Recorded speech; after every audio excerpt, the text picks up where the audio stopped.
여러분 안녕하십니까?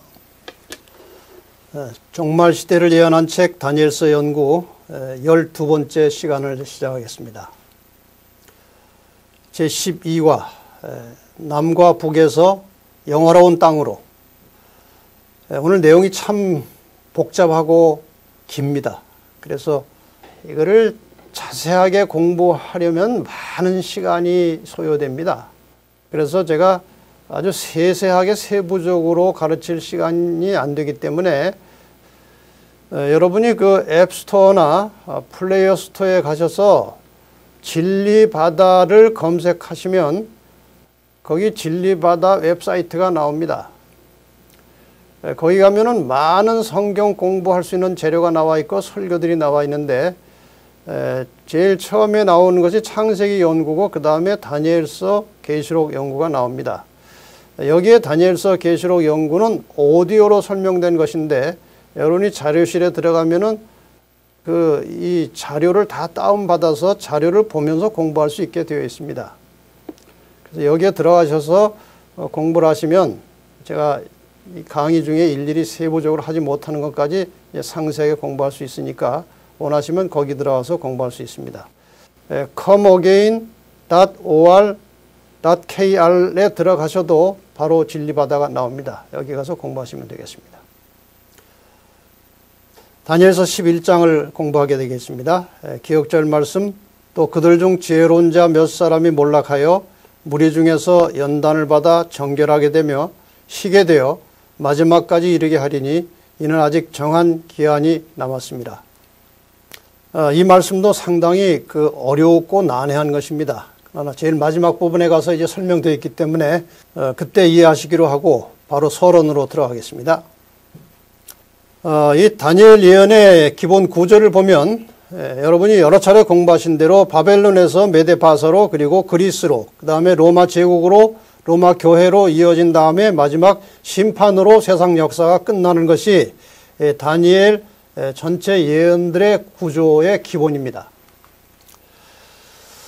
그래서 우리가 이 다니엘서 11장을 해석하고 공부할 때 주의할 것은 다니엘서에 기록된 모든 예언들이 바로 이러한 코드로 되어 있기 때문에 11장을 해석할 때도 여기에 다른 나라나 세력을 적용시켜서 해석하려고 하면은 빗나가기가 매우 쉽습니다.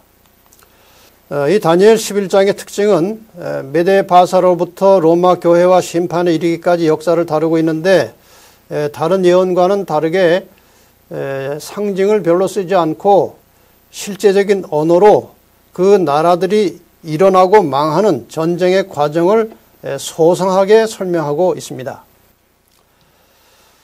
우리가 다니엘 11장의 구체적인 해석으로 들어가기 전에 이것이 먼저 공부하셨던 다니엘 8장과 9장과 어떤 평행적 관계를 가지고 있는가 이것을 알면은 우리가 다니엘 11장을 해석하는 데 있어서 빗나가지 않고 중심을 잘 잡고 나갈 수가 있기 때문에 잠깐 이 도표로 보시겠습니다.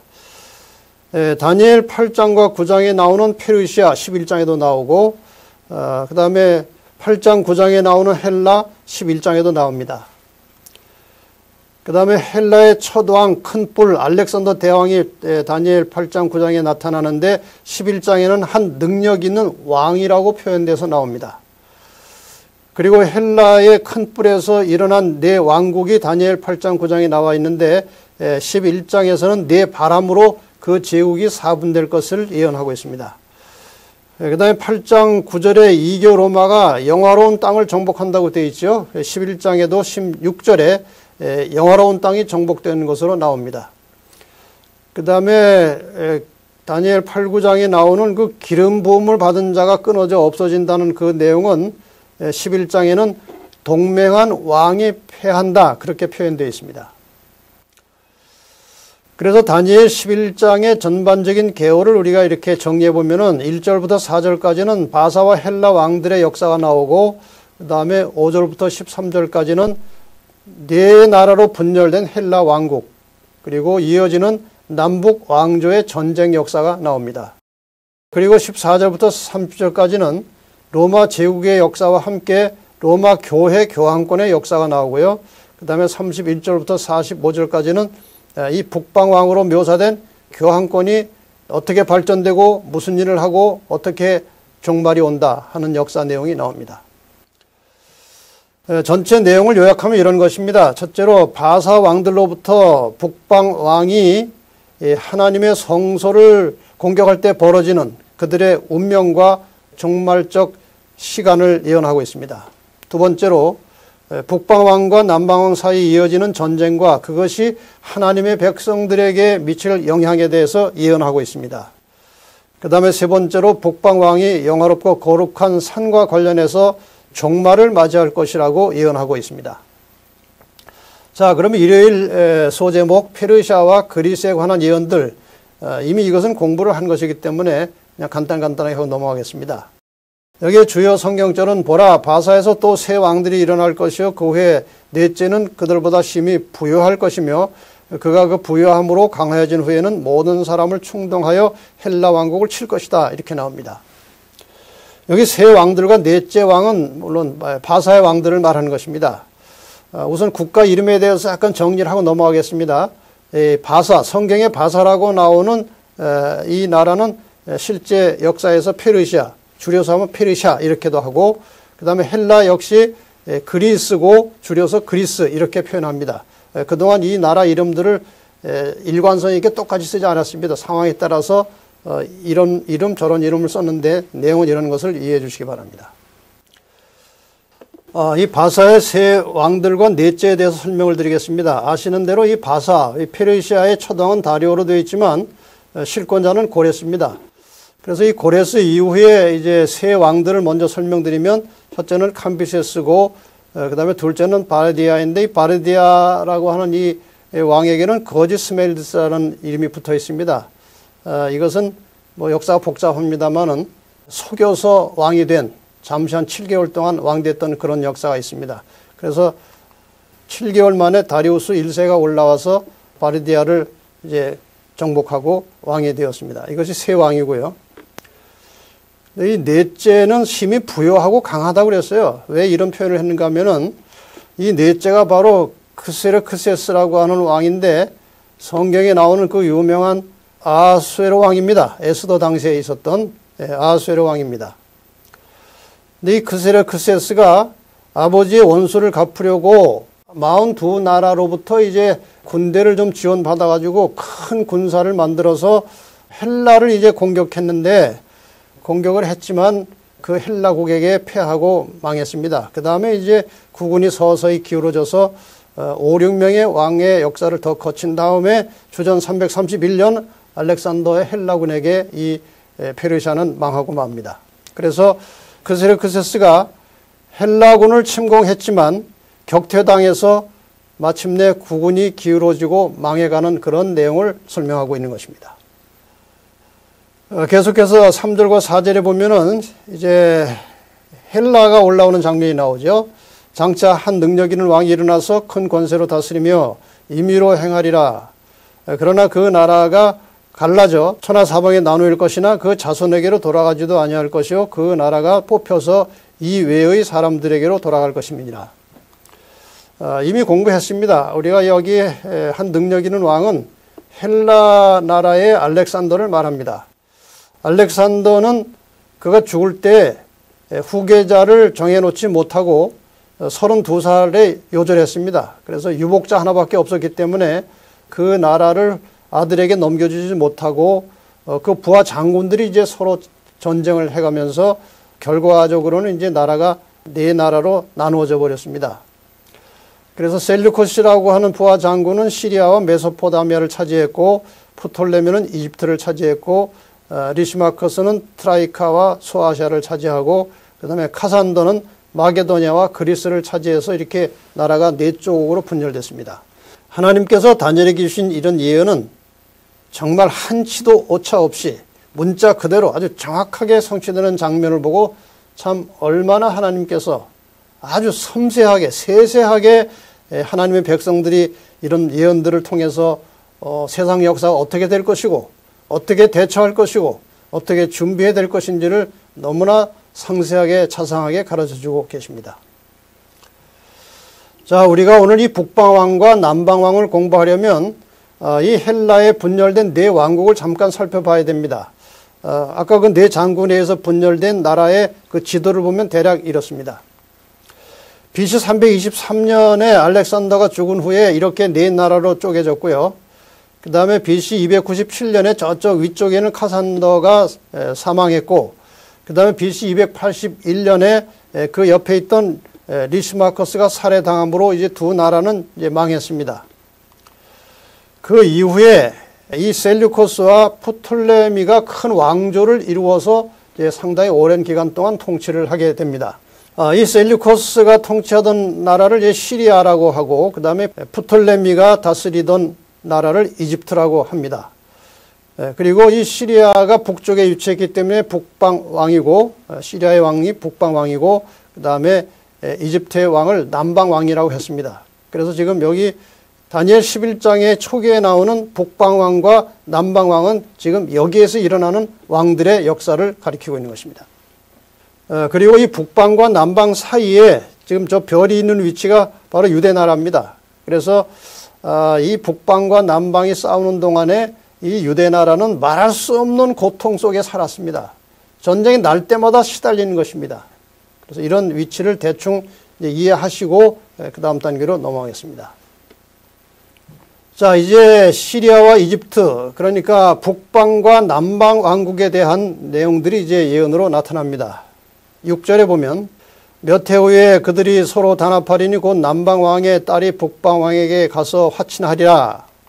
그러나 그 공주의 힘이 쇠하고 그 왕은 서지도 못하며 권세가 없어질 뿐 아니라 그 공주와 그를 데리고 온 자와 그를 낳은 자와 그때 도와주던 자가 다 버림을 당하리라. 이게 무슨 이야기입니까? 매우 어렵죠. 남방왕 이집트 왕 프톨레미 2세가 가만히 생각해 보니까 북방이 더 강합니다. 그래서 좀 친하게 지내고 싶고 싸우기 싫어가지고 이제 화친 정책을 씁니다. 이 프톨레미 2세가 자기 딸 베레니케를 북방왕 안티오코스 2세 데우스와 결혼을 시키고 화친하게 됩니다. 이때 안티오코스 2세는 본처 라오디케와 이혼을 하고 그 자녀들에게 왕위 승계권을 주지 않습니다. 얼마의 세월이 지난 다음에 남방왕 프톨레미 2세, 그러니까 안티오코스의 사돈이죠, 죽었습니다. 그러니까 이 안티오코스가 그 남방의 공주와 이혼을 하고 본처를 다시 데리고 왔습니다. 그러나 이 본처의 분노는 가슴속 깊이 새겨져 있었습니다. 마침내 본처가 적당한 기회를 만들어서 그 남편 안티오코스 2세와 그리고 공주 아내와 그 아들과 공주를 데리고 온 시녀들까지 모두 죽여버렸습니다.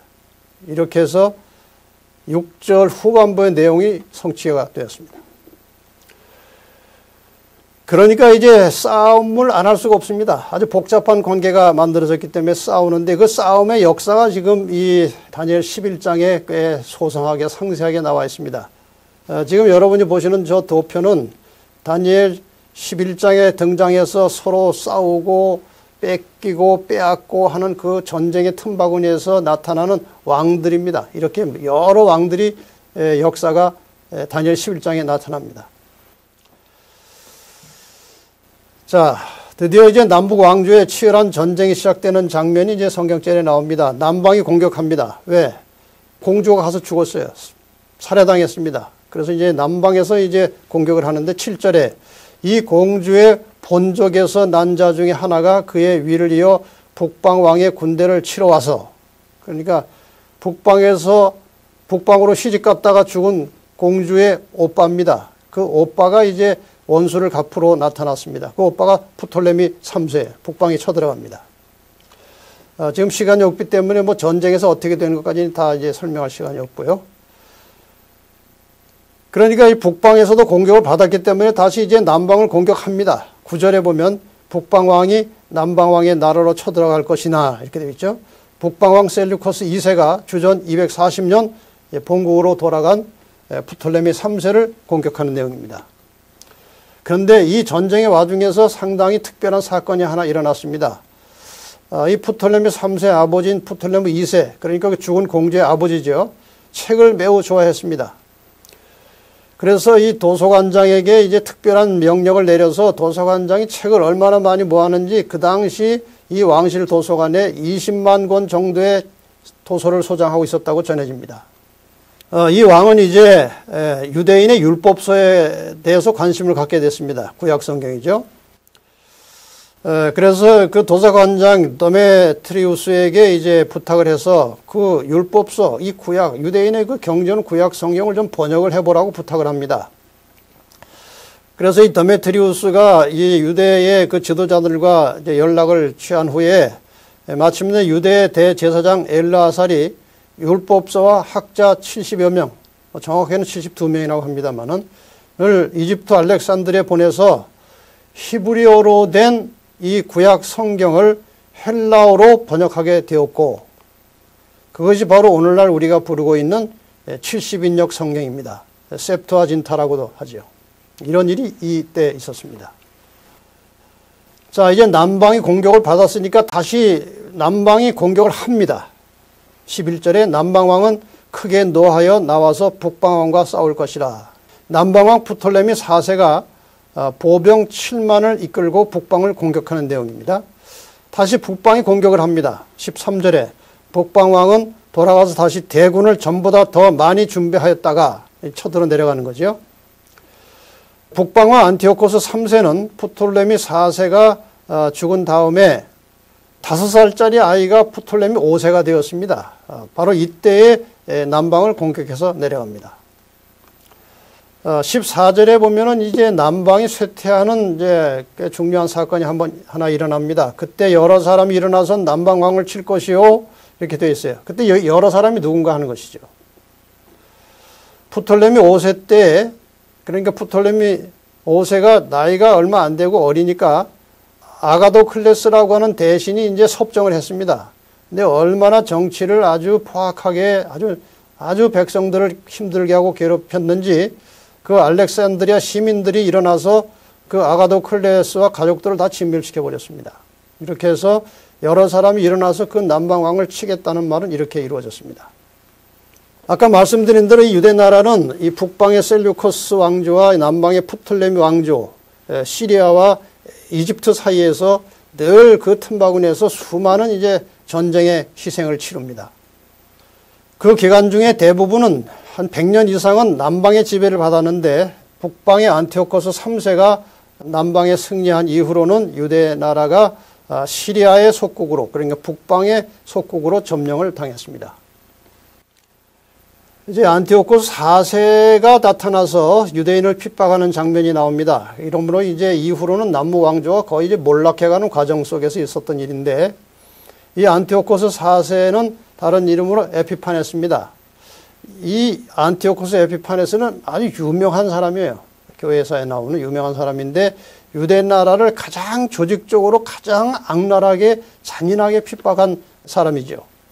특히 사상적으로 유대를 헬라화시키는 일에 아주 혁혁한 공을 세웠다고 할 수 있습니다. 아주 집요하게 유대 나라를 말살시키기 위해서 애를 썼던 사람이에요.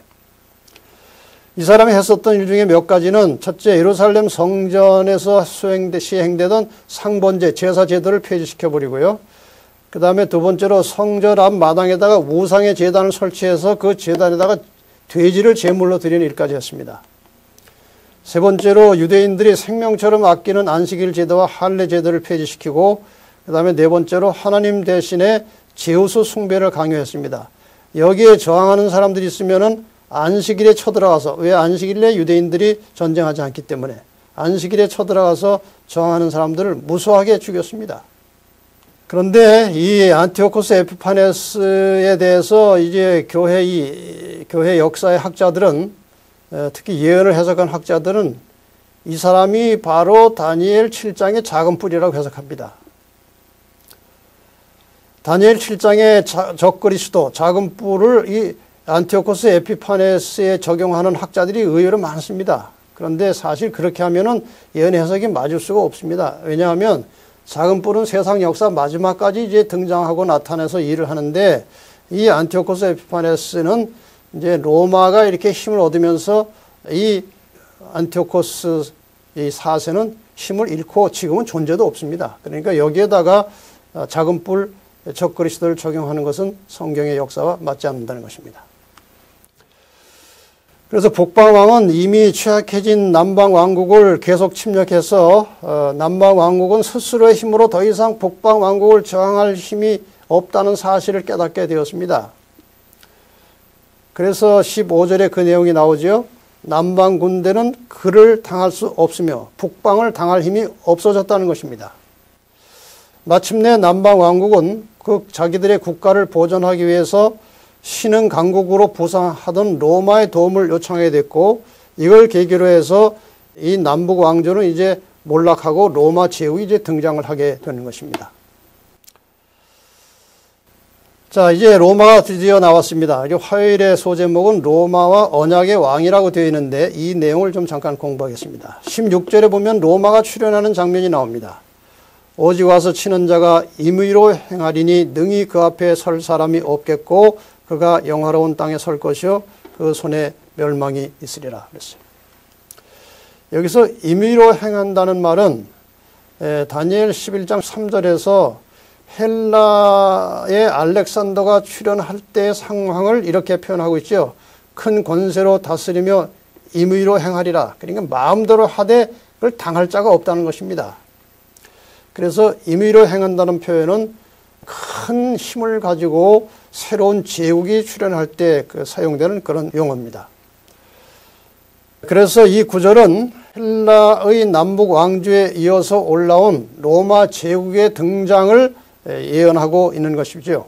그래서 주전 168년에 남방 이집트가 로마의 보령이 됐고요. 그 다음에 주전 64년에 로마가 북방 시리아를 완전히 정복합니다. 그리고 주전 63년에 로마가 영화로운 땅 유다를 정복합니다. 그래서 이 유다는 주전 63년에 로마에 정복이 돼서 주 70년 로마에 의해서 예루살렘이 망할 때까지 계속 로마의 속국으로 남아 있었던 것입니다.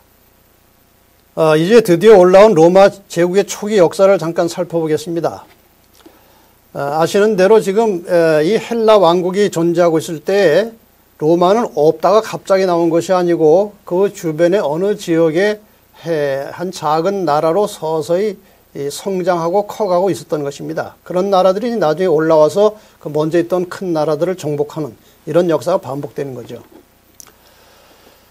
이 로마 나라가 제국으로서의 큰 힘을 얻고 제국으로서의 출발할 때에 큰 역할을 했던 세 왕이 있습니다. 그 첫 번째 왕이 카이사르고요. 그 다음에 이어서 안토니우스, 그 다음에 옥타비아누스. 이 옥타비아누스라고 하는 사람은 이제 세계사에 상당히 로마의 건국 시에 매우 유명한 사람입니다. 그 남방의 마지막 왕인 클레오파트라 7세라는 여왕이 있었습니다. 여러분 유명하죠? 잘 아는 이름이죠.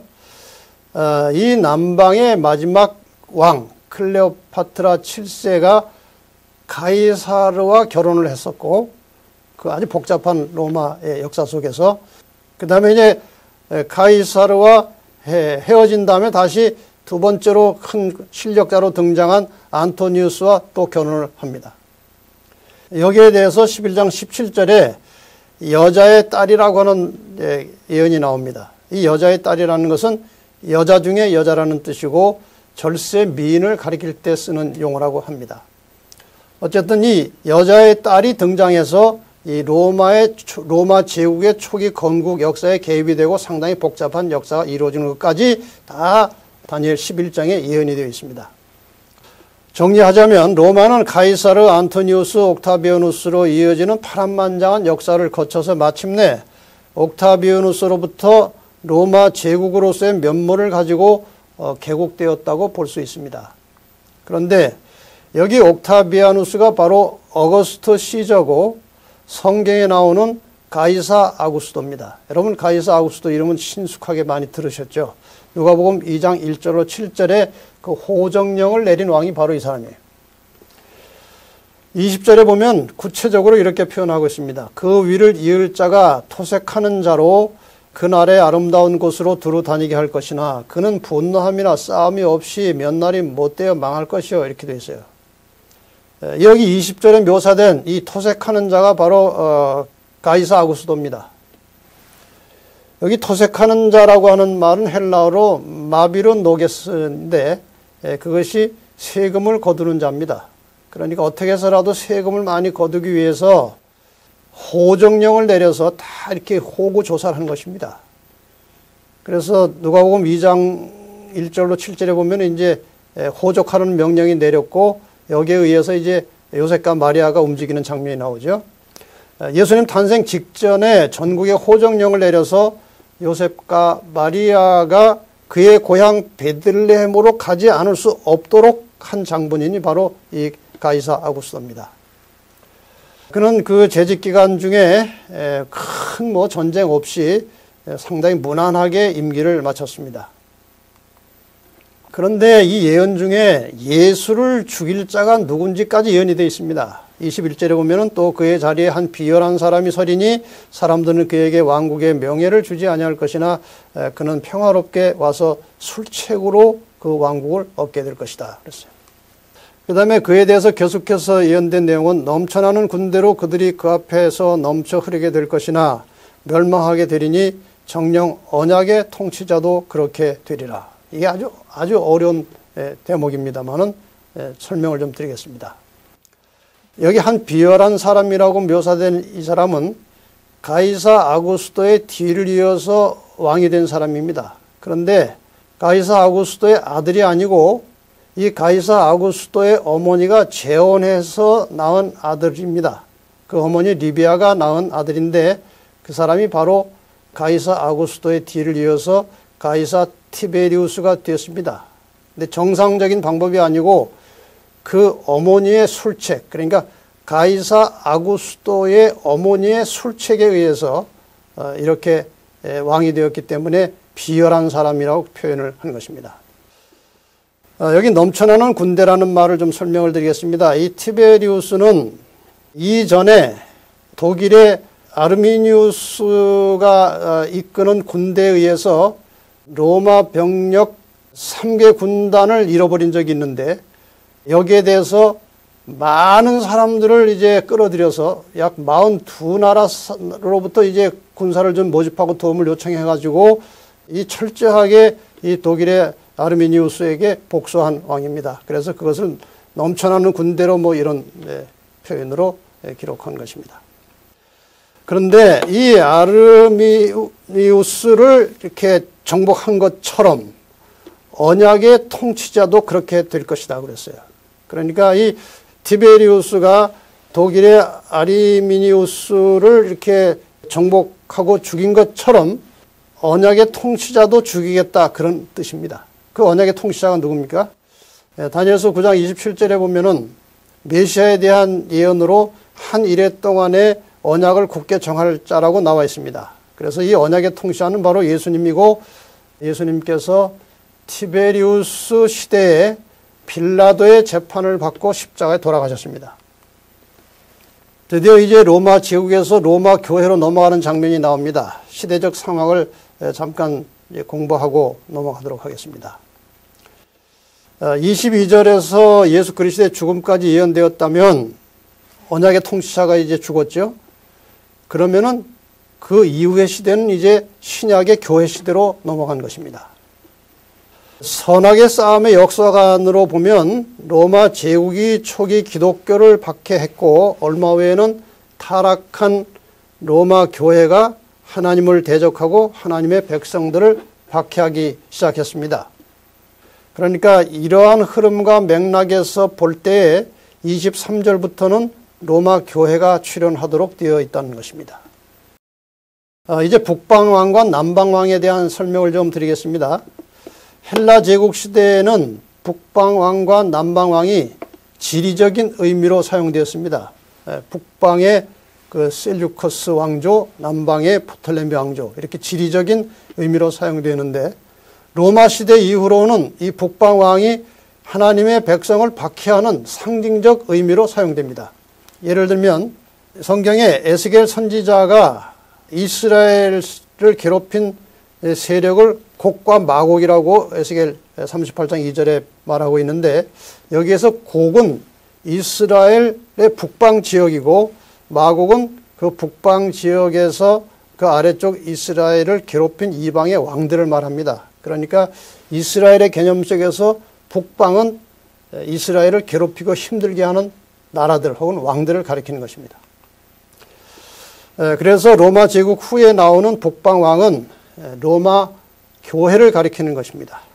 그리고 남방 왕은 두 단계로 좀 나누어서 볼 수 있습니다. 첫 번째 이 북방 왕, 로마 교회와 대립해서 싸웠던 첫 번째 남방 왕이 아라비아에서 발생해서 이집트를 지배한, 남방을 지배했던 이슬람 세력을 말하는 것이고, 그 다음에 이제 그 이후에 이제 북방 왕을 찔렀다고 하는 표현이 나오는데, 그 북방 왕을 찔렀던 남방의 왕은 영적인 의미로 프랑스와 이 무신론을 이제 말하고 있는 것입니다. 자, 그래서 이제 드디어 다음 세력이 나타나는데 이 새로운 세력이 이제 바로 로마 교회입니다. 그와 약주한 후에 그는 거짓을 행하여 올라올 것이요 적은 백성을 거느리고 강하게 될 것이며, 이걸 해석하면 여기서 그는 이전 성경절 22절에 언급되었던 동명한 왕입니다. 혹은 언약의 통치자 메시아를 가리키는 것입니다. 자, 이 로마 교회의 출현을 가리켜서 그와 약주한 후에 그는 거짓을 행하여 올라왔다고 한 표현에 대해서 좀 우리가 설명할 필요가 있겠습니다. 여기 그는 메시아입니다. 그 메시아와 약조하였다는 것은 로마 교회가 시작될 때는 예수의 복음을 믿는 순수한 교회로 출발했다는 의미를 갖습니다. 그 후에 콘스탄틴 황제가 내린 313년 밀란 칙령 이후로부터 서서히 교회가 타락을 하게 되죠. 마침내 이 타락이 극도에 달한 로마 교회는 거짓을 행하며, 이 말은 하나님을 대적하며 진리를 변경하고 하나님의 백성을 핍박하는 세력으로 변질되는 모습을 보고 있는 것입니다. 처음에는 하나의 작은 교회였지만 이게 작은 뿔에 비유되었듯이 점차 힘을 얻어서 세상 전체를 통치하는 세력으로 발전합니다. 여기에 나오는 로마 교회 활동을 대충 정리하면 이렇습니다. 23절부터 30절까지는 로마 교회의 실제적이고 영적인 군사 활동을 말하는 것이고, 31절은 구원의 체계를 전복시키는 장면이 나오고, 32절로 35절에는 교회와 성도를 핍박하는 내용이 나오고, 36절부터 39절까지는 로마 교회 교황권이 자기를 높이는 내용이 나옵니다. 자, 24절 상단에 있는 내용을 좀 먼저 볼까요? 그가 평안한 때에 그 도의 가장 기름진 곳에 들어와서 그 열조와 열조의 조상이 행하지 못하던 것을 행할 것이요. 이게 무슨 말입니까? 지금 로마 교회를 가지고 제가 설명을 드리는 것입니다. 가장 기름진 곳에 들어왔다는 것은 영화로운 땅에 해당하는 팔레스틴의 예루살렘을 말하는 것입니다.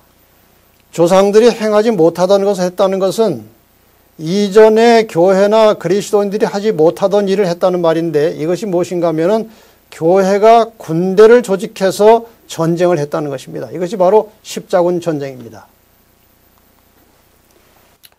자, 로마 교회의 십자군 전쟁에 대해서 좀 공부를 하겠습니다. 이 당시 가톨릭 교회 성지라고 할 수 있는 예루살렘에 셀주크 트루크족이 거주를 하고 있었고, 그 사람들은 이슬람교를 신봉하고 있었습니다. 그래서 가톨릭 교인들이 그것을 순례할 때마다 이 트루크족에게 많은 순환을 당하곤 했습니다. 그래서 이 교황 우르바누스 2세가 물론 다른 정치적인 복잡한 목적이 있었습니다마는 성지 탈환의 명분으로 이슬람과 전쟁을 시작하게 됩니다. 그 전쟁을 세계사에서는 십자군 전쟁이라고 합니다. 지금 여기 전쟁하는 군인들이 다 방패와 깃발에다가 십자가를 그려놓고 하는 이 십자군 전쟁의 역사입니다. 보시는 대로 십자가를 그려놓고 예수의 이름으로 전쟁을 하는 것입니다. 이전에 기독교인들이나 교회가 하지 못했던 그런 일을 하는 것입니다. 초기에는 가톨릭이 성지를 탈환했지만 이슬람의 영웅이라고 불리는 살라딘에 의해서 다시 이제 퇴각당하게 됩니다. 이후로 1차에서 8차에 걸친 여러 차례 공격을 시도했지만 사실 로마 교회가 실패했습니다.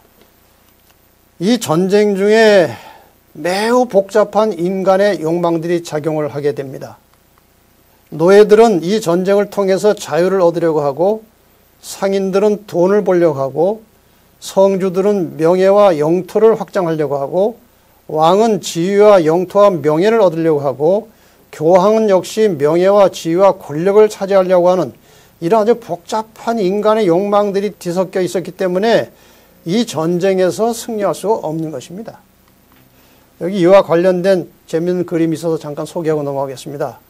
교황은 이런 마음에 황제를 도와 내가 황제보다 더 위라는 걸 보여주고 싶어 이 전쟁 초기에 어떤 황제가 좀 도와달라고 요청을 한 바가 있습니다. 그래서 이제 그런 내용이고, 그다음에 왕과 영주는 동쪽으로 나아가 더 넓은 땅을 손에 넣어야겠군, 이런 마음.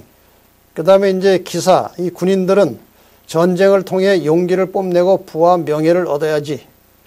그다음에 상인들은 원정을 통해서 물건을 많이 팔 수 있겠군.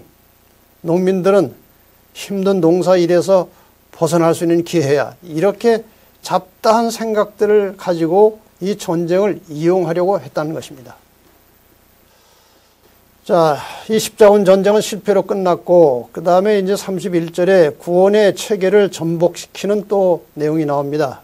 11장 28절에 30절에 보면 북방왕이 어떤 성향을 가지고 있었는지 나옵니다. 한글 킹 제임스 번역에 보면은 그의 마음은 거룩한 언약을 거스릴 것이며 거룩한 언약에 대하여 분노를 품을 것이고 거룩한 언약을 버린 자들과 더불어 이해를 도모하리라. 여기 다 거룩한이라고 하는 수식어가 붙어 있죠. 이게 다 하나님과 관련된 것이기 때문에 그렇습니다. 여기에 거룩한 언약이라고 하는 것은 하나님과 사람 사이에 맺어진 메시아를 통한 구원의 약속 혹은 성소 제도를 통해서 제시된 구원의 원리 같은 것을 가리키는 것입니다. 북방왕 로마 교회가 하나님과의 이러한 언약들을 폐하고 성소, 거룩한 곳을 공격할 것이었습니다.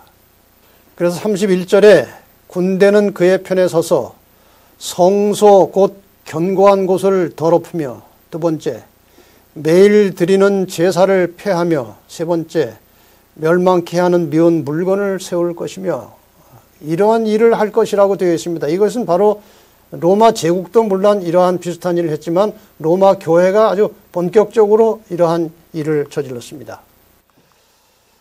그래서 이 북방왕의 역할, 지금 여기에서 북방왕은 로마 교회를 가리키는 것입니다.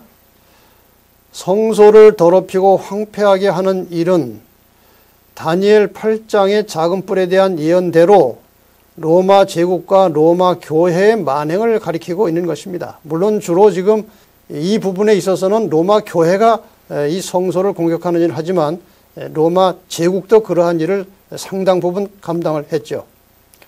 성소 곧 견고한 곳을 더럽히며 매일 드리는 제사를 폐하며 멸망케 하는 미운 물건을 세울 것이다. 아까 이제 본 내용을 제가 정리해 놓은 것입니다. 성소를 더럽힌다는 말은 로마 제국은 그 시대에 성전을 더럽히고 파괴했고 로마 교회는 성소의 진리를 회방했습니다. 제사를 폐한다는 것은 로마 제국은 그리스도를 십자가에 못 박음으로 제사를 끝냈고 로마 교회는 미사로 그리스도의 중보를 방해하고 있습니다.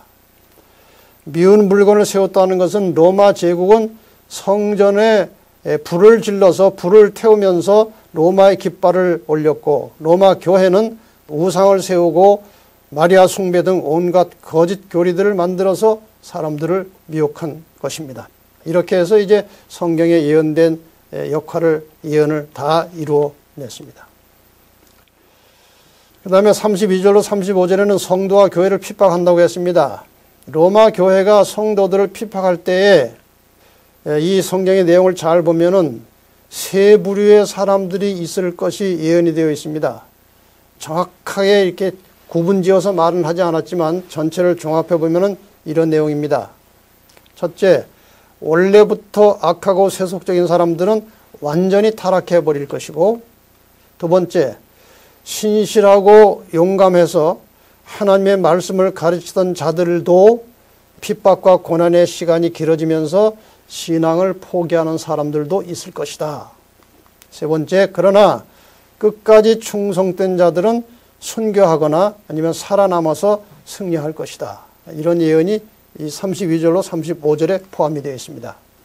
그 다음에 36절로 39절에는 교황이 자기를 높일 것이라고 되어 있습니다.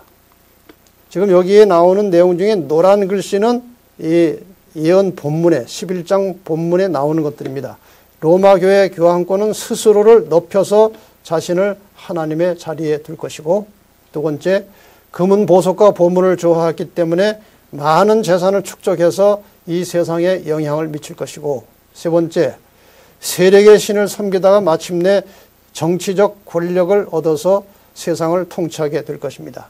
네 번째, 일요일 부활절 크리스마스 등 이방신과 관련된 미스라신 태양신과 관련된 행습들을 교회로 유입시켜서 교회와 세상을 지배하게 될 것입니다.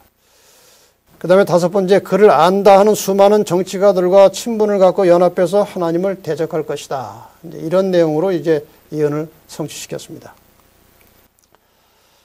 자, 이제 목요일 마지막 사건들에 대해서 이제 설명을 하면 이제 거의 마감이 될 것 같습니다. 40절로 45절에 보면은 이 마지막 때의 북방왕과 남방왕에 대한 설명이 나옵니다.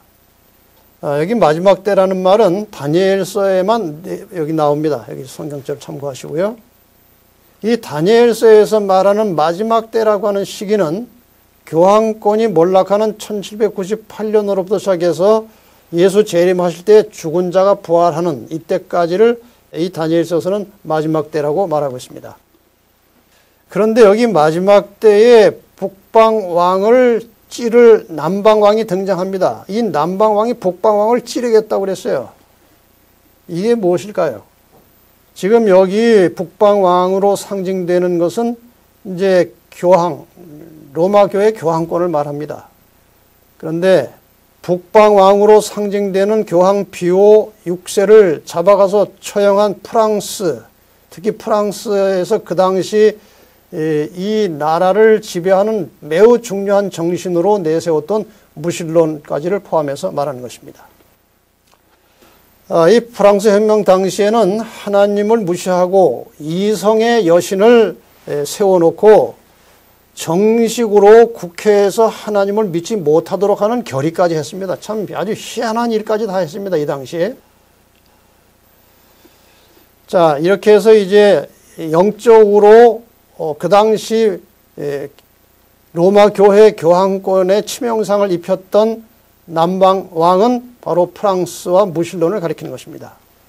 그런데 북방 왕이 다시 일어나서 힘을 얻어서 무신론과 공산주의를 정복하는 내용까지 여기 포함돼서 나옵니다. 교황 비오 6세가 죽었지만 1929년에 다시 바티칸을 얻어서 되찾고 그 다음에 주권을 행사하기 시작했는데, 그 뒤로 지금 참 묘하게도 이 무신론에 기초한 공산주의를 무너뜨리는 일에 교황 요한 바오로 2세가 아주 지대한 공을 세운 것입니다. 이렇게 해서 성경 예언이 정확하게 성취가 되었습니다. 그 다음에 여기서 이제 이 북방왕이 영화로운 땅에 들어간다고 되어 있죠. 이 영화로운 땅은 이미 이제 유대의 의미는 팔레스틴 예루살렘의 의미는 끝났기 때문에 여기에 마지막 때에 나오는 이 북방왕이 되살아나서 1929년 이후에 하는 일 중에 거의 마지막 부분에 가서 할 일이 무엇인가 하면은 하나님의 마지막 남은 백성을 공격할 것을 영화로운 땅에 들어가는 것으로 묘사하는 것이죠. 그 다음에 나오는 내용 중에 하나가 에돔, 모압, 암몬의 존귀한 자들이 살아날 것이다. 여기 또 아주 참 어려운 대목이 하나 나옵니다. 아시는 대로 에돔은 에서의 자손이고 암몬과 모압은 롯의 자손입니다. 이것을 현대적 의미로 해석하면은 이렇게 해석할 수 있습니다. 이 에돔, 암몬, 모압은 다 이미 그 에서나 롯을 통해서 이 하나님의 백성들과 연결된 족속들입니다. 그래서 이것을 현대적 의미로 해석을 하자면 진리는 들은 바 있으나 이 교황의 영향권 때문에 바벨론에 머물러 있던 자들 중에서 마지막에 구원받을 자들이 많이 일어나서 나올 것을 예언하고 있는 것입니다. 자, 그런데 이 북방왕이 동북에서 오는 소문을 듣고 북방왕이 번민하게 되었다고 그랬습니다. 이게 아주 중요한 대목이죠. 왜 동북에서 오는 소문을 듣고 번민하게 되었을까요? 첫째로 하나님의 영광은 동편에서부터 나타나는 것으로 에스겔 43장 1절과 2절에 묘사되어 있습니다. 그 다음에 시편 48편 2절에 보면은 북방에 있는 시온산이 하나님이 거하시는 상징적인 장소로 나옵니다. 그러니까 이 동북이라고 하는 것은 하나님의 영광이 있는 방향을 말합니다. 그래서 마침내 하나님께서 이 세상을 향해서 보내시는 마지막 경고의 기별이 하나님께로부터 나타날 것인데 그것이 새 천사의 기별입니다. 바벨론이 무너질 것을 경고하는 것입니다. 마침내 상징적이긴 하지만 북방왕이 망할 것을 예고하고 있는 것입니다. 그래서 이 새 천사의 기별과 함께 들려오는 재림의 소식을 들으면서 북방왕이 번민하게 되는 것입니다. 사탄의 입장에서 보면은 자기의 머리를 상하게 할 여자의 후손 예수께서 마침내 나타나시는 것입니다. 그래서 이 소식을 듣고 번민하게 되었다는 의미죠. 그 다음에 이 북방왕이 장막궁전을 바다와 거룩한 산 사이에 세운다는 표현이 나오죠. 이것은 마침내 교황권이 주축이 되어서 악의 세력들이 다 함께 연합이 된 다음에 이 무깃도의 산이라고 하는 것이 아마겟돈이라는 것이 무깃도의 산이라는 뜻입니다. 무깃도는 이제 전쟁을 상징하는 굉장히 중요한 용어죠. 마지막 전쟁을 위해서 준비하는 장면이 나옵니다. 그러니까 결국 이제 이 북방왕이 하나님을 대적하고 또 하나님의 교리와 진리를 다 흐트러버리고 하나님의 백성들을 마지막까지 핍박하고 공격할 것이지만 마침내 예수 그리스도께서 나타나심으로 그 모든 세력이 끝날 것인데 그 직전에 최후의 싸움을 위해서 전열을 가다듬는 그런 내용이 나오는 것입니다. 그러나 마침내 악의 세력은 완전히 철저하게 망할 것이고 여기 이언 표현 그대로 하면 그 끝이 이르리니 도와줄 자가 없을 것이다 이렇게 나옵니다. 그렇게 해서 이 45절 마지막 절에 가서는 북방왕 로마 교회 교황 권세가 완전히 끝나고 망하는 것으로 이 내용이 맞춰지고 있습니다. 이 북방왕의 종말적인 현상에 대해서 계시록 6장 12절 17절에 있는 말씀을 보면은 좀 실감이 날 것입니다. 15절만 읽겠습니다. 위에는 이제 재림하시는 장면이고요. 땅의 임금들과 왕족들과 장군들과 부자들과 강한 자들과 각 종과 자주자가 굴과 산 바위 틈에 숨어 산과 바위에게 이르되 우리 위에 떨어져 보호자에 앉으신 이의 나체서와 어린 양의 진노에서 우리를 가리우라. 그들의 진노의 큰 날이 이르렀으니 누가 능히 서리오 하더라. 이렇게 해서 예수 그리스도의 재림과 함께 모든 악의 세력들이 끝나고 망하는 것입니다. 자, 이제 마지막으로 좀 더 이 주제에 대해서 깊은 연구를 위해서 몇 말씀 더 드리겠습니다. 북방왕, 남방왕이 이제 다니엘 11장에 상당히 중요한 용어로 나타나는데 이렇게 이해하시면 되겠습니다. 북방왕, 남방왕. 첫째는 셀류커스 왕조와 프톨레미 왕조. 남쪽은 프톨레미, 북방은 셀류커스 왕조고요. 이건 서로 대립관계에 있었던 것이죠. 그 다음에 로마 제국과 상대적으로 프톨레미 왕조가 나오는데 이때 이미 프톨레미 왕조는 약해져서 로마 제국의 속국이 되어버렸습니다. 이런 상황이고요. 그 다음에 등장하는 북방왕은 로마 교회고 남방에서 로마 교회를 대적하는 힘은 이슬람 세력이었습니다. 중세기에 있었던 일입니다. 이것은. 그 다음에 로마 교회가 이제 말세에 프랑스 무신론과 대결을 한번 했었습니다.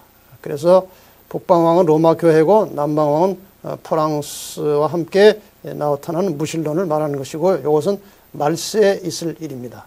그래서 이것은 요 대결은 지나갔죠. 1798년에 이제 로마 교회가 망했기 때문에 그 직전에 이런 일은 다 이미 끝났습니다.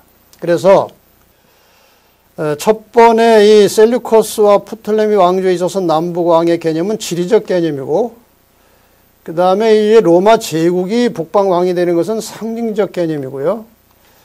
그 다음에 로마 교회가 이제 이슬람과 대치해서 북방왕이 되는 것은 종교적 개념이고, 그 다음에 마지막에 로마 교회가 북방왕으로서 이 상징적인 영적인 이제 남방왕과 대립하는 것은 이런 프랑스의 무신론과 대립관계 영적인 차원에서 해결할 수 있습니다. 자, 이러한 북방왕 남방왕 대결이 끝나면서 마침내 세상 역사가 이제 종결되고 하나님이 오신다, 그런 의미로 보면 되겠습니다. 자, 이제 그동안 공부하신 것들을 총 정리해서 창세기 3장 15절에 나오는 그 뱀, 용과 여자와 여자의 후손의 싸움의 구도를 이제 한번 전체적으로 윤곽을 보고 이제 마치겠습니다. 여러분이 이 도표를 잘 보시면 지금 다니엘서를 통해서 배웠던 모든 예언들을 한눈에 이렇게 어떻게 이것이 성취되고 이루어져 왔는지를 이제 볼 수 있을 것입니다. 제가 예언 세미나를 할 때에 마지막 날 총정리해서 이제 보여드리는 도표인데 한번 다시 보겠습니다. 구약의 이스라엘, 신약의 교회, 이것은 여자를 말합니다. 구약의 여자는 이스라엘이고 신약의 여자는 교회입니다. 이 여자를 용이, 사탄이 공격을 하는데, 구약의 여자를, 이스라엘을 국가적 단위에서, 국가적 차원에서 최초로 공격한 나라는 애굽입니다. 그 다음에 아수르입니다. 그 다음에 나오는 나라들이 이제 다니엘서에 나오는 나라들이죠. 바벨론, 그 다음에 페르시아, 헬라, 로마 제국. 이 로마 제국은 구약의 여자 이스라엘도 핍박했고, 여자의 후손 예수 그리스도를 십자가에 못 박았고, 그 다음에 신약의 여자 교회도 핍박했습니다. 그러니까 이 로마 제국은 하나님을 대적하는 매우 중요한 역할을 한 것입니다. 사단의 편에서 볼 때는.